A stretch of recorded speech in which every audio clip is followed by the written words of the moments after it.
close one, huh? Hey everyone, my name is Jeff Haynes, Senior Editor of Video Games at Common Sense Media, and I'm here today with a quick look at Uncharted Legacy of Thieves Collection. It's a game that came out on January 28th, 2022 for the PlayStation 5, and later in 2022 it'll be released for Windows PCs. Now, this game gathers up two titles that were released originally for the PlayStation 4. Uncharted 4, A Thief's End, with the footage that you happen to see on screen right now, and Uncharted The Lost Legacy.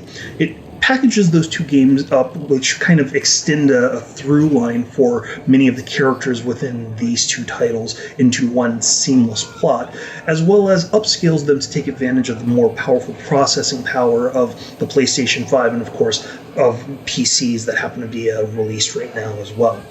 Now, as you can see, Uncharted, in many ways, the Uncharted titles are really well known for taking advantage of the action movie aesthetic, giving you that sense of really being in the middle of your own action movie by and of itself. And like a lot of action movies, there are a couple of items that some parents might be a little bit uncomfortable with. For instance, there's quite a bit of language. The characters frequently will drop S-bombs in the middle of dialogue, whether it happens to be as a result of what happens to be happening in the midst of a fight, or if they wind up being awed by something that they discover. That's somewhat unavoidable here and there, and we've tried to cut out some of that as much as possible within these clips, but some of it is unavoidable. There are also some sequences where, of course, as you can see right here, as this is an action sequence where Nathan and Sam are driving a boat into other boats and crashing them. There is quite a lot of violence here and there because you'll use boats, you'll use guns, you'll use explosives to eliminate opponents, and so you may have a little bit of blood and violence at that point. You also will find that Sam smokes quite frequently as well. And if you have any questions or concerns about some of the content that might be in the game, you can always check out our review on commonsensemedia.org to get the full breakdown of that within our review. But let's get back to the action right here. This is really kind of an intro sequence, kind of to dive you into, no pun intended, the action that happens to be going on within A Thief's End.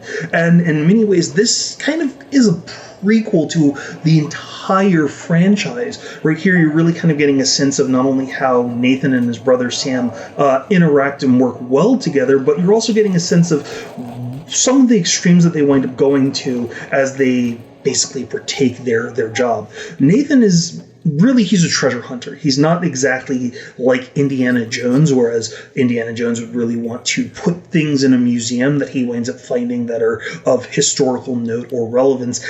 And Nathan really is a Tomb Raider. He really does look for all of the puzzle pieces to uncover a lot of lost treasures and missing items, but he's kind of looking for the next big score, the next big thing that he can use to kind of sell and also look for that fortune and glory. And as you can see, in some cases, that will possibly put him in danger as he winds up going through a lot of different places to hunt for some of the clues that he's looking for. As you can see, he's climbing the side of a cliff that is starting to fall apart because it used to be part of a prison that, of course, has fallen apart itself in Central America. And in many ways, he winds up having to use certain items like the grappling hook, which was newly introduced in Uncharted 4, to traverse his way around this crumbling prison block just so that he could get clues to where Captain Avery's treasure might be, so that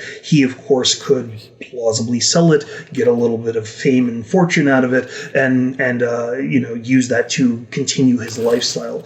In many ways, that's a little bit of the flair of Uncharted. Here and there, you'll also find little treasures scattered around that kind of give you a sense of some of the items that you have, but you also have that kind of breakneck pace, as you can see here, with him sliding down a hill and having only a few seconds to react, throw out a grappling hook, swing himself to safety, or possibly die as a result of his own actions.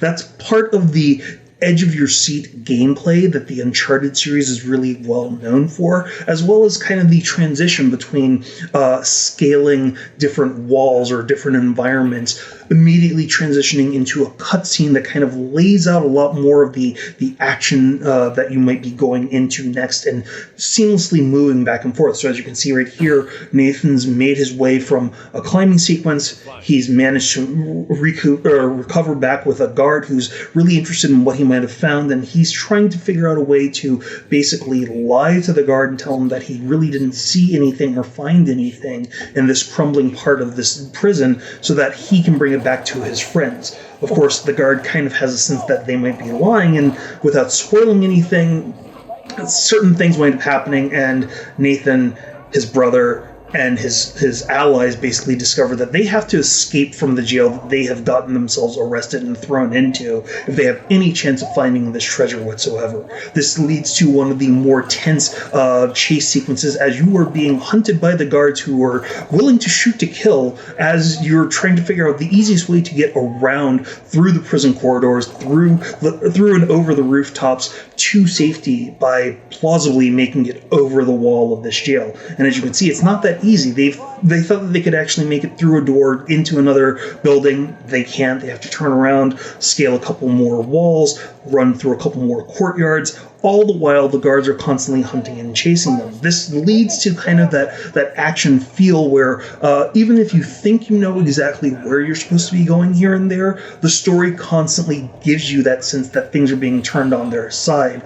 And so as they start to try to scale different places, different fire escapes or ladders, you realize that it's not as easy as it might seem, or even as it might seem in movies that you've seen with prison breaks where everybody automatically knows what they're doing. In fact, as you can see, Nathan thought he was going to be able to follow one of his allies. He doesn't. He falls, and as soon as he hits the ground, he immediately gets punched by a prison guard who wants to take him and throw him into solitary. Doesn't really work out that well, and without really getting into what happens, there's a very somewhat heartbreaking moment that happens at the tail end of that chase that really kind of affects the trajectory of some of the things that Nathan's really thinking about and focusing on. In fact, a lot of this sequence here kind of it reflects kind of the change that Nathan has. In fact, this entire sequence happens 15 years after that particular prison break, and he's moved on in some cases. Not only was that kind of a precursor or kind of a setup to a lot of the action that occurred over the course of the previous Uncharted games, but at this point in time in Nathan's life, he's started to move past the idea of being a thief, being a treasure hunter, going around the world and looking for leads off of treasures. And part of the problem, of course, with having that kind of lifestyle is that a lot of your friends, a lot of the people that you work with or that you know that have favors that they owe you or that you owe favors also know that you're constantly looking for leads for the next big treasure, the next big break. And his friend right here, of course, has a job that he wants to give him. Now, Nathan, of course, is trying to move past that lifestyle. You can even kind of see it written on his face that he doesn't want anything to do with that. He just wants to do his job, which he's kind of transitioned into basically being a salvage diver, just using some of the skills that he's learned from hunting through different lost cities, lost tombs, underwater wreckage, and sunken ships to put together a life with him and his family.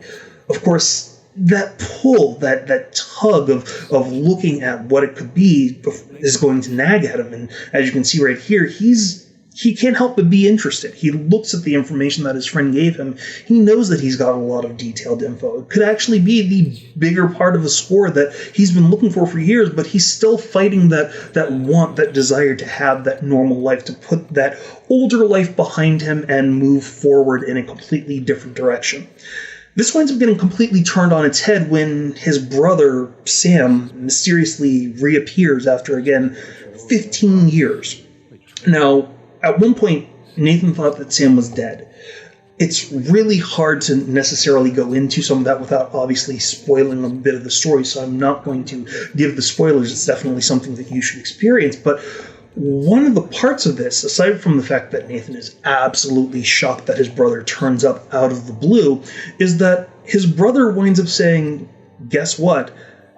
A lot of the leads that we were thinking about so many years ago, I've managed to actually uncover. In fact, I not only have a lead, but as you can see on this piece of paper that he hands him, I know exactly where this item happens to be, and I know where we can go and get it right now, which means I've come to get you because you're the person I trust. You're the person that I need, and this is part of that hunt that we were completely after. And in some ways, you almost see kind of that eagerness that Nathan has of kind of getting back involved with the chase, the hunt, going after everything, until he starts to partially put everything together that this is not one of those things that Sam can immediately do without his help. He's not going to try to buy it. He's not going to try to find it in any other way outside of obviously breaking the law. So he knows that this is being auctioned in a place that has a ton of security. He knows that his brother doesn't have the money. He couldn't even put up the money for it, even if, as he says in a few seconds, he takes out a mortgage on his house, which means, of course, that Sam plans on stealing it. And you can even see that on his face right here.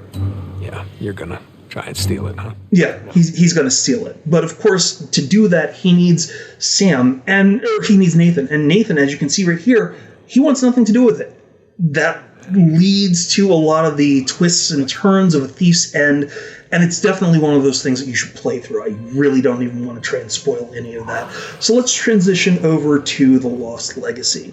Now, this, as you can see right here, is a completely different title. In some cases, you might say it's almost like a spin-off of the Uncharted series, using a character that was brought in from an earlier title in the franchise. Right here, you can see Chloe Fraser, who's one of the frenemies of Nathan, and she's looking for her own mystical item or lost item, the golden tusk of Ganesh, which of course is a mythological item that ties into a lot of Indian mythology. But as she's going into this Indian city, which has been locked down by a lot of soldiers, she discovers that she's basically managed to break curfew, and unfortunately has been discovered by the soldiers that happen to be on the rooftops. And while it seems like she's going to be captured, she winds up being saved out of the blue by Nadine Ross, another character who plays heavily into Uncharted 4. Now, these two characters have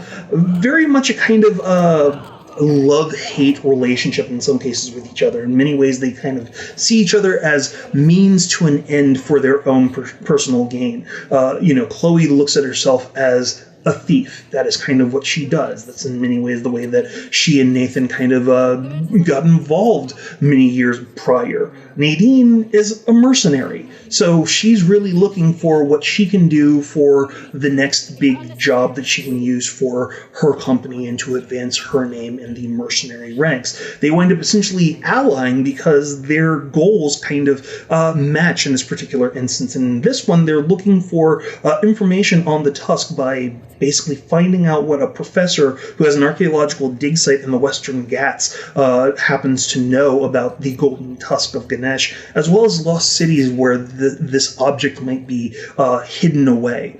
Now, that does wind up precipitating a certain amount of action and sneaking around and stealth, but again, it wouldn't be an Uncharted game if you didn't have a cutscene which kind of gave you a few aspects of the story and some of the cinematic elements that then immediately dovetailed into an action sequence that you personally controlled. In fact, we're about to get into one right now where you'll see Chloe and Nadine kind of facing off against this villain, this professor who by and of himself has his own army where he gets to force either some of the soldiers that he has under his employ, whether those are mercenaries or possibly soldiers from the Indian army, to use to his own effect. And I'm not even going to spoil a lot of the aspects of that, but as you can see right here, Chloe and Nadine really don't want to have anything to do with what the professor says about being killed and being thrown into the river, so they break a window, kick over a desk with an oil lamp, and they start running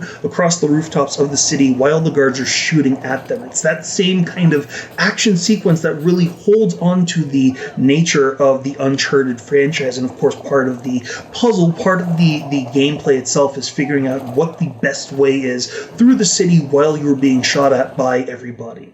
Now, again, the story will progress a little bit farther, and it takes you into this one location where you're at a lost city. This actually leads to a really impressive open world sequence within the game of Lost Legacy, where you're exploring some of the outskirts of this lost civilization, solving some of the puzzles, scaling some ruins, discovering exactly what the citizens happen to be doing there. And one of the interesting things, again, between Nadine and Chloe is Nadine is impressed by the architecture, but she's not really taken by anything. She is somewhat surprised that Chloe just wants to destroy the location that she happens to be in, and Chloe is pretty frank with her about, I'm not a historian, I'm not an archaeologist, I'm a thief. I don't really care about these ruins. I'm going to just tear it down using the winch on the Jeep. But of course, as they're doing that, they're kind of alerted to the fact that the soldiers that happen to be in this location are posted there to not only stop rebels that they're fighting against, but anybody that might be trying to get to the dig site themselves, whether those are students or tomb robbers or anybody that they feel happens to be a threat. That leads to kind of this back and forth within this area where you're not only solving some of the environmental puzzles, but you're also finding yourself occasionally having to fight your way through different locales because of the stationed presence of some of these soldiers that you have to address. As you can see right here, Chloe and Nadine pull down the doors, they hop back in their Jeep, and they drive off. It's not going to be as simple as all that. In fact, as you move through this dense jungle environment, there are definitely going to be a lot of circumstances where military might or your aim are really going to play out. In fact, here's one sequence right here where they've come across this guard outpost, let's say, and they obviously have dug in because they've placed a turret there, and Chloe decides to smoke them out by throwing a couple of grenades towards the turret to kind of alert the soldiers, but also to take out a couple of threats so that she and Nadine have an easier time of eliminating all of these people. Of course, doing so alerts the guards, in which case they wind up radioing for a bit of reinforcements, and that leads to a raised pitch gun battle. Again, you're going to have some of these sequences where you're going to be fighting hand-to-hand or using pistols. In this case, because we've cleared out this one encampment, we can actually use the turret against their own reinforcements. Chloe can turn the turret on the trucks, blowing them up, taking out a lot of the other soldiers that were there to try to back up their compatriots, and then we can move forward and solve the puzzle in this particular location. Now, we're coming up on the tail end of this video, but it wouldn't be an Uncharted game if there wasn't possible threat to life and limb. And of course, as you can see right here, the floor that Chloe and Nadine happen to be on, of course, kind of turns topsy-turvy because it is centuries old and things are starting to fall apart. It's up to you, of course, to figure out not only how you can scale what once used to be a floor but is now kind of a climbing wall, but also to make it out before everything completely collapses around you and you fall to your doom. Will you be able to do it? Well, of course, that's going to be up to you and what you wind up doing within Uncharted Legacy of Thieves collection. So that's a really quick look at this particular title. For more information on games like this, you can always check out our website, commonsensemedia.org.